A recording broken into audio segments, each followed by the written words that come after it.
അല്ല ഇത് ഇംഗ്ലീഷിലാണുള്ളത്. ആ ഇതിലെന്താ എഴുതിയെന്നുള്ള അർത്ഥം അറിയണ്ടേ, അല്ലാണ്ട് ഞാനങ്ങനെ ഇപ്പോഴും എനിക്ക് പറ്റില്ല.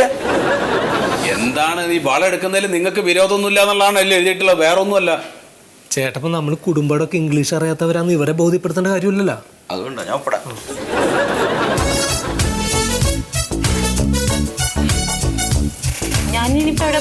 അവിടെ എവിടെയെങ്കിലും ഇട്ടോളൂ. പേര് വേണമെങ്കിൽ എഴുതാം, അല്ലെങ്കിൽ എഴുതണ്ട. മലയാളത്തിൽ എഴുതുള്ളൂ കേട്ടാ.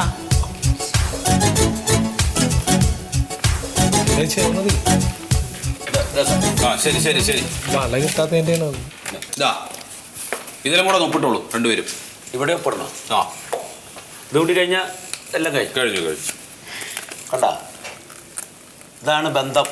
പിന്നെ നാട്ടുകാർ വിചാരിച്ചാൽ പറ്റില്ല. ഇത്തരം കാര്യങ്ങൾക്ക് ഏട്ടന്മാരനെ വേണം. അത് അവള് മറക്കും, പക്ഷെ നീ മറക്കാൻ പാടില്ല. ഏട്ടൻ അങ്ങനെയൊന്നുമില്ല, ഏട്ടൻ ഒപ്പിട്ട് തരും. അല്ലേ, ഇന്ന് കണ്ടോ പണിയും കൂടി ഉള്ളത് മുടക്കിയിട്ടാണ് ഞാൻ ഇന്നിവിടെ വന്നേക്കണത്. 2 ദിവസമായി പണിക്ക് പോയിട്ട്.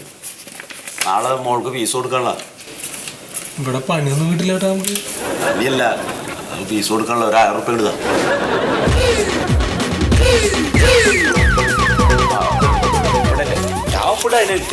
അപ്പൊ ഇത് പൈസക്ക് എനിക്ക് ആവശ്യമില്ലേ? ചേച്ചി, ചേട്ടൻ ഗൾഫിൽ കിടന്ന് പൈസ ഉണ്ടാക്കില്ലേ?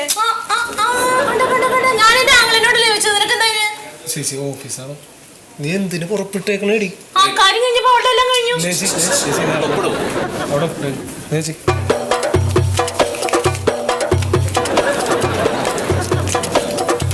എന്റെ ആങ്ങളോട് ചോദിച്ചാൽ അതിന് നോക്ക് കണക്ക് ഇവിടെ അല്ലേ?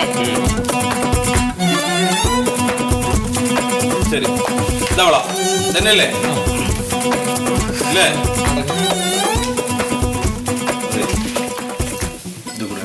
ഞങ്ങൾ ഇറങ്ങിക്കോട്ടെ. ഇപ്പൊ വള കിട്ടിയില്ലേ സാറേ? എന്നാ ശരി. ഓ ആയിക്കോട്ടെ. എങ്ങനെ പോകും? ആ വണ്ടിക്കാരന്റെ പൈസ കൊടുക്കടാ. കാറ് വിളിച്ചല്ലേ എവിടുന്ന് വന്നേ? എവിടുന്നാണ് വിളിച്ചത്? എത്ര എഴുതിനെ? 1700. ഒരു 1700 ഉറുപ്പിക കൊടുത്താൽ മതിയോ നമ്മുടെ ചക്കന? കൊടുക്കും. അങ്ങോട്ട് താ, ഞാൻ പോട്ടെ. ഞാൻ ചേട്ടാ എടുക്കട്ടെ. ഒരു ദിവസം പോയി 200 ഉറുപ്പിക നീ കൊടുക്കട്ടാ. നടക്കാം. എന്റെ അടുത്തൊന്നുമില്ല. എന്നെ കൂടി സാറേ. ശരി. ഓ ശരി ശരി. കുട്ടികളുടെ അന്വേഷണം പറയാട്ടാ. നടക്കാണ്ട് കുട്ടികളെ കുട്ടി ഒരു ദിവസം പാടാ. മനസ്സിലായ കണക്കെങ്ങനെയാണെന്ന് മനസ്സിലായ? ഇപ്പൊ ശരിക്കും നിന്റെ അമ്മയുടെ വേർപ്പിന്റെ വളക്ക് എത്ര കാശ് പോയെന്ന് മനസ്സിലായ? അപ്പം മുതലോട്ട് പിടിച്ചോ. ഇവിടുത്തെ 650, വില്ലേജിൽ കൊടുത്ത 450 രൂപ. ഇപ്പം ചേട്ടനൊരു 1000, പിന്നെ ചേച്ചിക്ക് ഒരു 1000, പിന്നെ ഒരു 1500 കാറിന്. 4 ദിവസമായി ഞാൻ പണിക്ക് പോയിട്ട്. എത്ര കാശിൻ്റെ വേർപ്പാന്ന് മനസ്സിലായ നിനക്ക്? നിന്റെ ആ വിണ്ണക്കം പൊട്ടിയതിന് ഇട്, വള കയ്യിലിട്. അങ്ങനെയൊന്നും പറയില്ല ഏട്ടാ. പിന്നെ എന്താണ് പറയേണ്ടത്?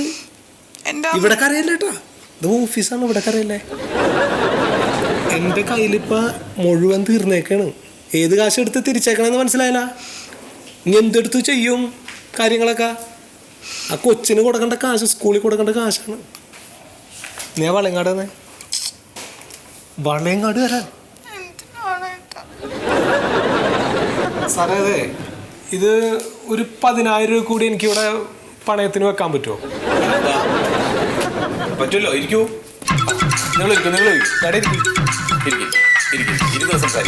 ഞാനിപ്പോൾ ഈ വള എടുക്കാൻ വേണ്ടി കുറച്ച് ബാധ്യതകൾ ഉണ്ടായിപ്പോൾ എനിക്ക്. അപ്പോൾ ഇതൊരു 10,000 രൂപക്ക് ഇവിടെ എൻ്റെ പേരിൽ തന്നെ വെച്ചാൽ മതി. അതായത് ഒരു പുതിയ ഫയൽ ഇങ്ങോട്ട് എടുത്തോ. വീട്ടിൽ ചെല്ലിട്ട് എന്തെങ്കിലും വഴി വേണം. ഇപ്പം ഇവിടുന്ന് പോകണ്ടേ? പോണ വഴിക്ക് സ്കൂളിൽ കയറണം. ആ കാശാണ് എടുത്തത്. ഈ നിങ്ങൾ ഇവിടെ ഒരു ഒപ്പിട്ടോളൂ. അവിടെ ഒരു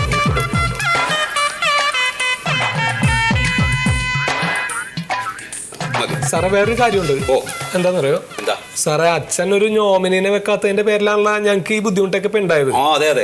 അല്ല, അപ്പൊ എനിക്ക് ഇപ്പൊ നോമിനിയായിട്ട് എൻ്റെ വൈഫിനെ തന്നെ വെക്കാം. അപ്പൊ മണ്ടോതിരി എന്നാണ് നോമിനിയുടെ പേര്. ഞാൻ ശീതളൻ. അപ്പൊ അത് വെച്ചേക്ക് സാറേ. അങ്ങനെയൊക്കെയാണ്.